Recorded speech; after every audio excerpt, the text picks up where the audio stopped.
Hello, Galaxy. I'm Chris Pirillo, and this is my view in fewer than two. Twitter's getting a new CEO.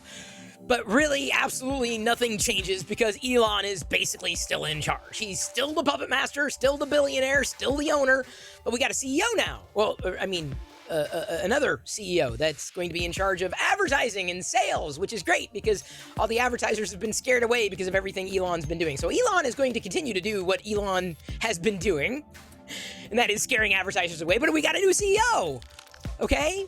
A CEO who had formerly, in previous roles, had said to advertisers that they shouldn't spend money in social media on platforms, much like Twitter. Boy, she's got her work cut out for her, doesn't she? Good luck, Linda. You're a CEO in title. That's great. But with Elon still controlling everything, I really don't expect any changes. Now, if you're someone who's been happy with the direction that Elon's Twitter has been going, cool. I'm not sure I'm one of those individuals. I'm not even wanting to take a wait and see approach. I'm treating it like what it is, somebody else's platform. And by the way, YouTube is somebody else's platform. So is Facebook. Yeah, like all the social media platforms they use, somebody else's. TikTok, somebody else's. Mastodon, it's not somebody else's. It's potentially yours.